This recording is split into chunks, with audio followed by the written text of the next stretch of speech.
Le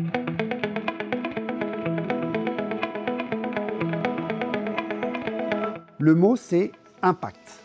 Aujourd'hui, le service public a de multiples sollicitations pour utiliser l'IA dans de très nombreux domaines, pour de très nombreuses politiques publiques. Or, aujourd'hui, l'intelligence artificielle n'a pas apporté la preuve qu'elle pouvait avoir un impact positif dans tous les domaines. Il faut donc être capable de faire le tri, de voir quelles sont les IA qui vont avoir un impact négatif dans certains cas, notamment un impact énergétique, environnemental, un impact en termes de biais, de discrimination, de difficulté à structurer de la relation sociale. Et puis dans d'autres domaines, je pense par exemple à des domaines autour des mobilités et des déplacements, en termes de réduction des consommations énergétiques, de gestion de l'eau, des domaines dans lesquels on sait aujourd'hui que l'IA aura très probablement dans les prochaines années un impact positif. Et c'est sur ces sujets-là que prioritairement il faut travailler dans les prochains mois et les prochaines années.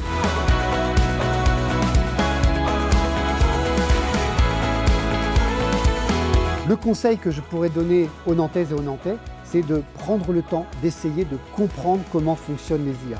Souvent, quand on dit IA, on pense IA générative, on pense ChatGPT. En vérité, il y a plein de systèmes d'IA différents.